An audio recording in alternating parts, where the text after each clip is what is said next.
اس طرح کے think tanks کی بہت ضرورت ہے۔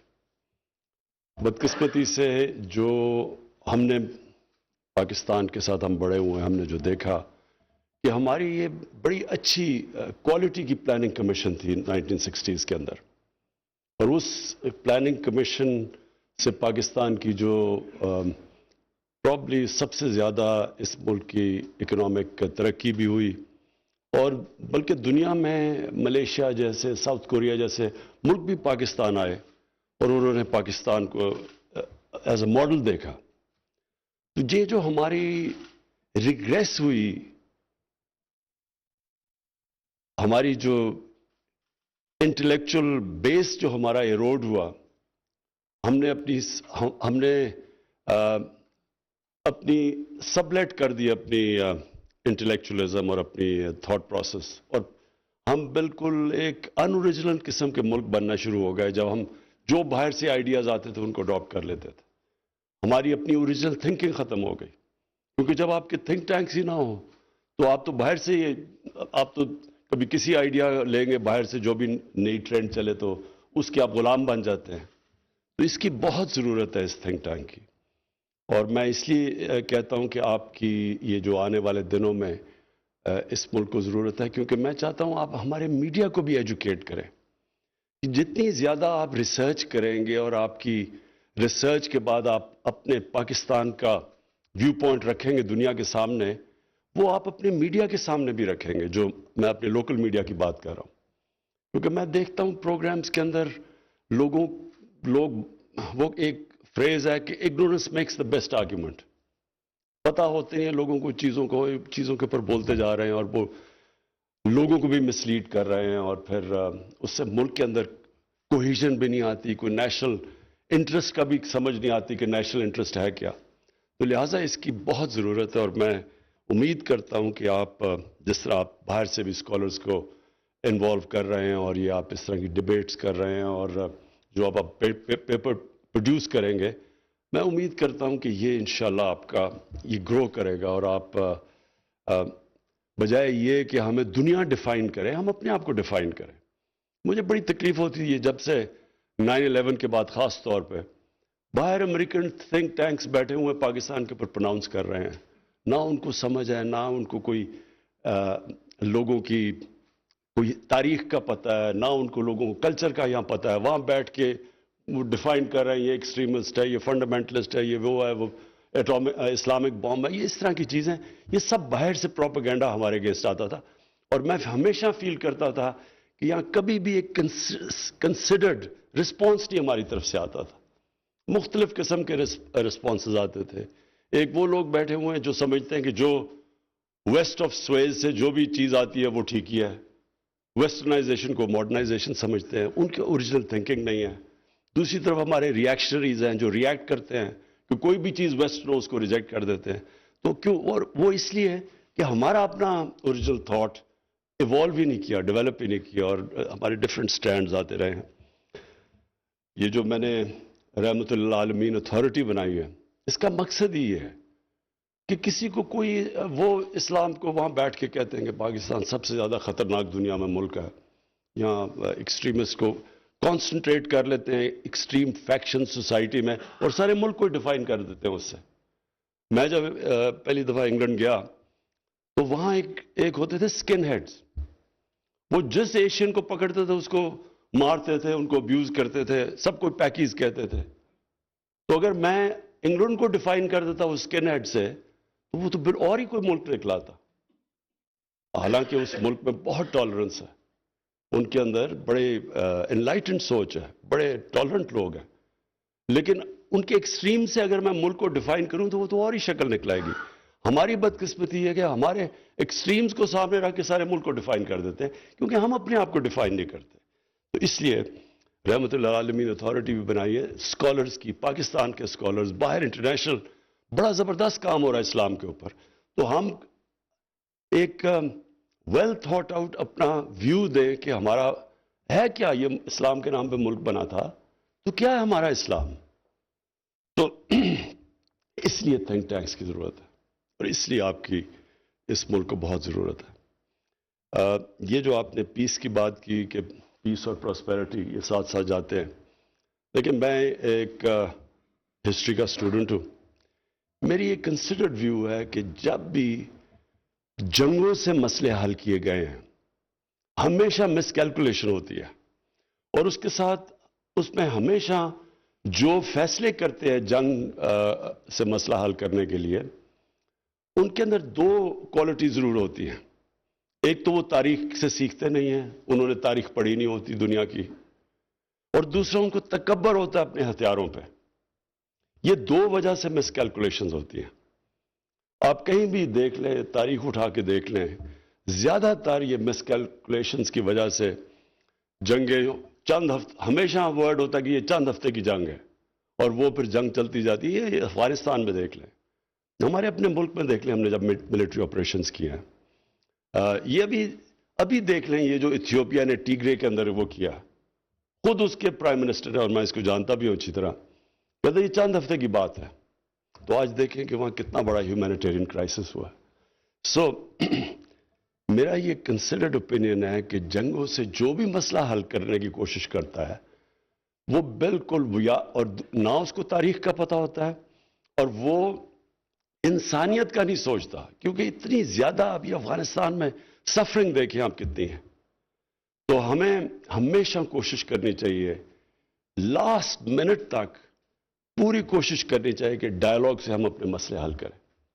ہمارا سب سے بڑا مسئلہ ایک ہی ہے ساؤتھ ایشیا، سارے ساؤتھ ایشیا کو ہاسٹیج رکھا ہوا ہے، وہ ہے کشمیر کا مسئلہ. اور بڑی مجھے افسوس سے کہنا پڑتا ہے کہ ہم نے آج کے پوری کوشش کی کہ ہندوستان سے ہم بات چیت کریں. میں نے اس کو کال بھی کی نریندر مودی کو، جتنے بھی ہم نے اوورچرز کیے، مجھے آہستہ آہستہ یہ احساس ہوا کہ اس کو کمزوری سمجھ رہا تھا کہ جتنی ہم کوشش کر رہے تھے امن کی، تو وہ اس کا ایک اور ریاکشن آ رہا تھا. وہ سمجھ رہا تھا کہ ہم بہت پاکستان کمزور ہے اس وقت، تو اس لیے وہ ان سے امن کرنے کی کوشش کر رہا ہے. اور بدقسمتی سے دوسری چیز یہ کہ ایک نارمل ہندوستان کی حکومت سے ہمارا ان سے انٹریکشن نہیں ہو رہا تھا. ایک آئیڈیالوجی کے خلاف آئیڈیالوجی سے ہمارا مقابلہ ہو رہا تھا جو آر ایس ایس ہے. اور جس نے بھی آر ایس ایس کی آئیڈیالوجی پڑھ لی ہے اور یہ ان کی جو فاؤنڈنگ فادرز ان کی سٹیٹمنٹس آپ دیکھ لیں، تو اس آئیڈیالوجی کے ساتھ بڑا مشکل ہے کہ ہمیں کسی قسم کی بھی ہمارے سے نیگوسیشنز اور صحیح معنی میں نیگوسیشنز کرتے ہیں.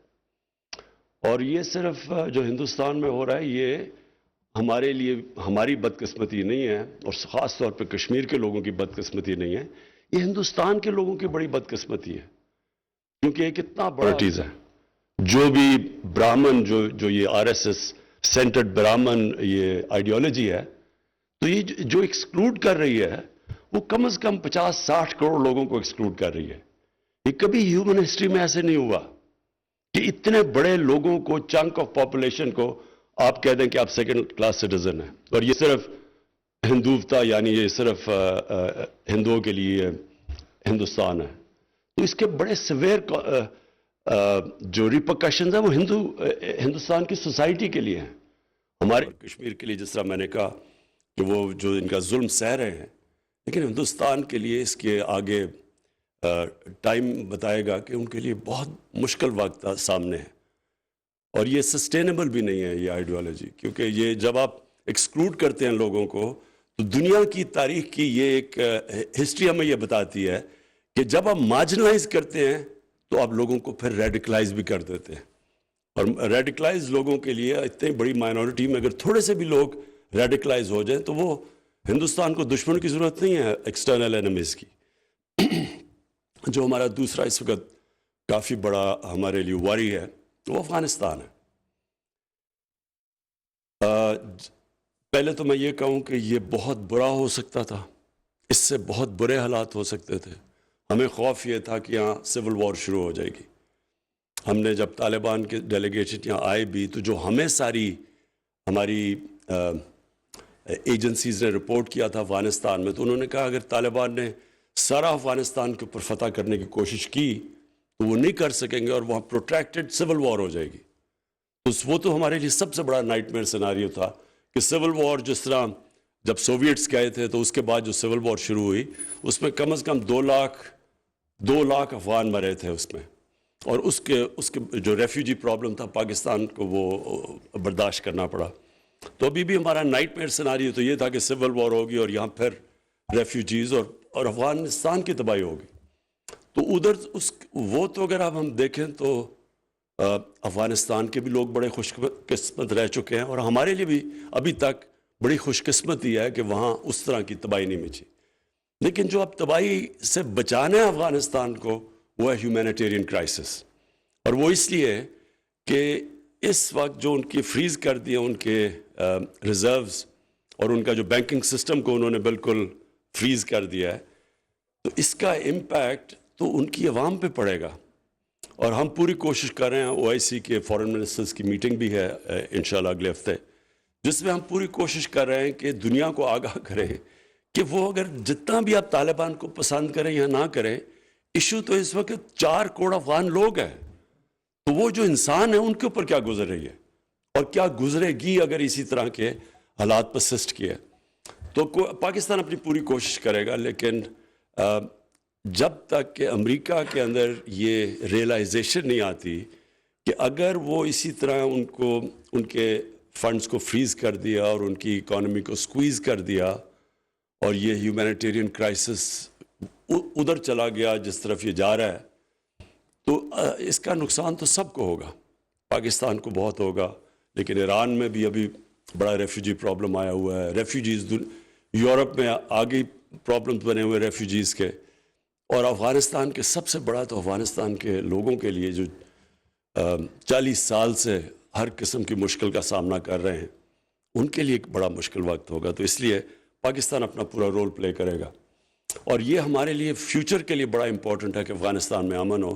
کیونکہ جس طرح بات کی جیو اکنامکس کی، ہمارا تو کنیکٹیوٹی سینٹرل ایشیا میں اور سارے سینٹرل ایشین ریپبلک سے اس وقت ان کی بھی اتنی خواہش ہے جتنی پاکستان کی ہے کہ ہماری کنیکٹیوٹی ان سے ہو. وہ سب چاہتے ہیں کہ پاکستان کو استعمال کریں اور یہاں سے ان کی ٹریڈ جائے گوادر کے تھرو. تو وہ بھی سب انٹرسٹڈ ہیں، ہمارے معاہدے بھی ہو گئے ہیں، لیکن بیچ میں افغانستان میں امن کی شدید ضرورت ہے یہ کنیکٹیوٹی کے لیے. اور جو تیسری چیز سی پیک ہمارے لیے ایک زبردست اپرچونٹی ہے اور ہم اس کا فائدہ اٹھا رہے ہیں. لیکن جو ہمیں ایک دیکھنا ہے آگے کہ یہ جو جس طرح شاہ جی نے ریفر کیا، یہ جو کولڈ وار کی طرف سچویشن جا رہا ہے اور بلاکس بن رہے ہیں،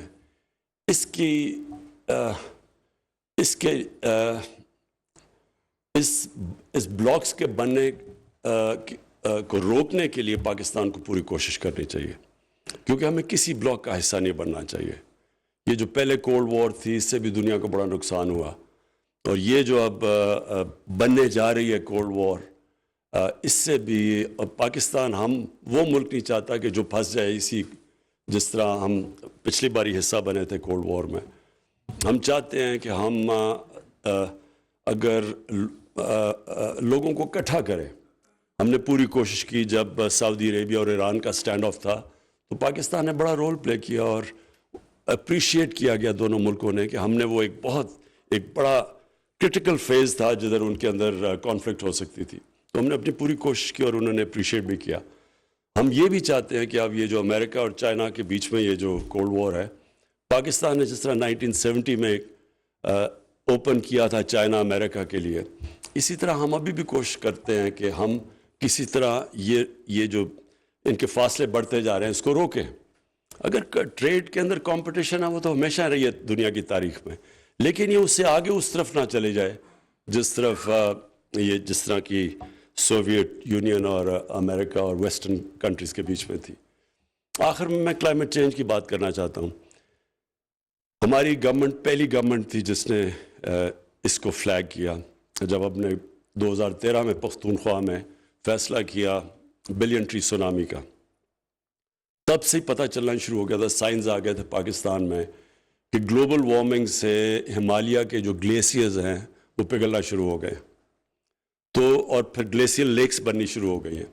اور دیہات میں جو لوگ رہتے تھے اور میری طرح کا جو کہ زیادہ ٹریکنگ اور شوق تھا دیہات میں جانے کا اور پہاڑوں پہ جانے کا، تو ہمیں تو سائنس 20 سال پہلے شروع ہو گئے تھے آنے کہ موسم گرم ہونا شروع ہو گیا، لیکن تب کوئی اتنا سیریس نہیں لیتا تھا اس کو.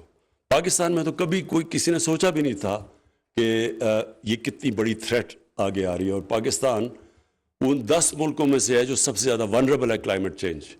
اور ایکچولی ہندوستان بھی بہت ونربل ہے، کیونکہ جو وہاں بھی جو انڈو گینجیٹک پلین ہے اس کے اندر تو زیادہ پانی تو گلیشیئر سے آتا ہے، تو وہاں بھی بڑی ونربلٹی. اور ہمالیہ کے جو گلیشیئرز ہیں وہ زیادہ تیزی سے پگھل رہے ہیں بنسبت جو کاراکورم کے گلیشیئرز ہیں.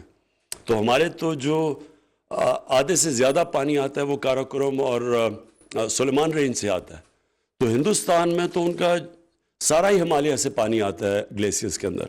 تو ہمارے دونوں کے فیوچر کنیکٹڈ ہے. ہم دونوں کو مل کے یہ کلائمیٹ چینج کے اوپر پورا زور لگانا چاہیے. لیکن ابھی تک وہ جو سیریسنس ہے ورلڈ لیڈرز کے اندر وہ میں نہیں دیکھ رہا. اور وہ اس لیے نہیں دیکھ رہا کیونکہ ان کے جو کمرشل انٹرسٹ ہیں وہ کلیش کر رہے ہیں جو کہ سٹیپس چاہیے کلائمیٹ چینج کو روکنے کے لیے. یہ بڑا ایک مسئلہ بنا ہوا ہے کہ وہ ان کے لیے، اور میں سمجھتا ہوں کہ ہمارے لیے بھی یہ سارا ڈے ٹو ڈے پرابلمز آتے ہیں کہ آپ نے ایک طرف اپنے لوگوں کو روزگار بھی دینا ہے، آپ نے اپنی اکانومی کا بھی دھیان رکھنا ہے.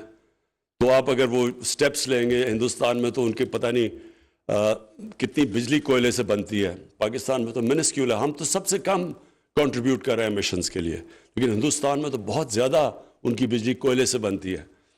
تو وہ سارا وقت پھر یہ بیلنس کرنا پڑ رہا ہے کہ اگر ہم یہ سٹیپس لیتے ہیں تو یہاں بے روزگاری ہو جائے گی، لوگ ہیں ڈیموکریٹک گورنمنٹس ہے، ہماری گورنمنٹ خطرے میں آ جائے گی. یہ ساری جگہ پر یہ پرابلم بنا ہوا ہے. لیکن اگر آپ سٹیپس نہیں لیتے تو دنیا کو آپ مشکل میں ڈالنے لگے آگے، اور بڑے سیویئر کانسیکوینسز ابھی سے ہی نظر آ گئے ہیں کلائمیٹ چینج کے، جو کہ ویدر پیٹرنز چینج ہو گئے ہیں ساری دنیا میں. تو اس میں ہم کم از کم پاکستان اپنی پوری کوشش کر رہا ہے، اور ہم نے جو سٹیپس لیے ہیں وہ ساری دنیا کے اندر اپریشیٹ ہوئے ہیں. لیکن یہ جو ریجن ہے یہ کنیکٹڈ ہے. جس طرح بھی اعزاز صاحب آپ نے بات کی، ریجنز ڈیولپ ہوتے ہیں، صرف ملک نہیں ڈیولپ ہوتا. تو ہماری یہ ریجنز کے اندر 2 پرابلم ہیں. ایک تو ہم بالکل پولیٹیکل ڈفرینسز کی وجہ سے ٹریڈ بڑی کم ہے، کانفلکٹ کی وجہ سے ٹریڈ کم ہے. دوسرا جو آگے کلائمیٹ چینج ہے اس میں بھی ہم کنیکٹڈ ہیں. تو اس لیے ہم دعا کرتے ہیں کہ ایک دن ہندوستان میں ایسی حکومت آئے جس سے ہم لاجک سے اور سینٹی سے بات چیت کر سکے اور اپنے مسئلے حل کر سکے. اور ہمارا مسئلہ صرف کشمیر کا ہے، اور کشمیر کا مسئلہ بھی بندوقوں سے اور بم سے نہیں حل ہونے لگا، یہ صرف ڈائلاگ سے حل ہوگا. اور اس کا حل ہے ہی پولیٹیکل ڈائلاگ.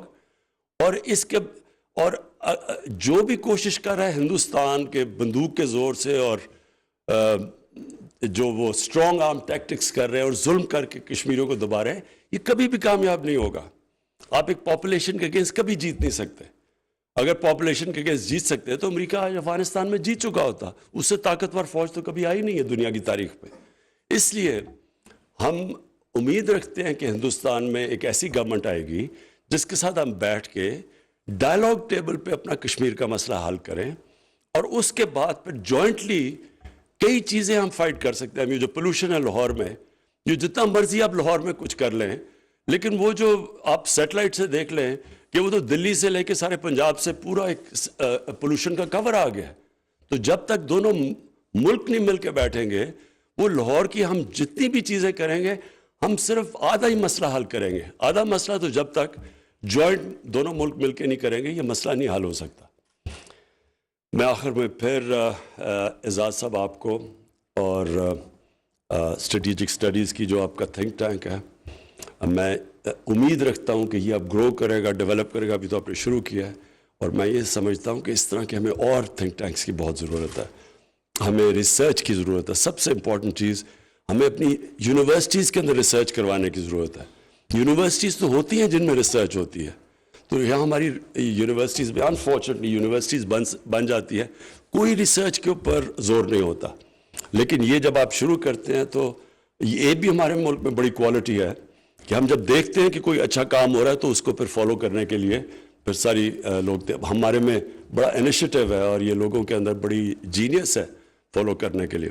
میں آخر میں یہ بھی کہوں گا کہ ہمارا بہت بڑا ایسٹ اوورسیز پاکستانیز بیٹھے ہوئے ہیں, ادھر بڑا زبردست کام ہو رہا ہے, ہمارے بڑے ٹاپ تھنکرز باہر بیٹھے ہوئے ہیں, اور یہ جو ہم نے رحمت اللہ عالمین اتھارٹی بنائی ہے اس پہ مجھے خود حیرت ہوتی ہے دیکھ کے جس طرح کے ہمارے اسلام کے اسکالرز باہر بیٹھے ہوئے ہیں. تو ہم نے صرف ان سب کو ایک تھنک ٹینکس بنا کے ان کو اکٹھا کرنا ہے اور پھر ایک کنسنسس بلڈنگ کرنی ہے تاکہ ایک نیریٹو ہمارا ملک کا جائے جو کہ ریپرزینٹ کرے ہماری قوم کو. Thank you. وزیر اعظم عمران خان کانفرنس سے خطاب کر رہے تھے.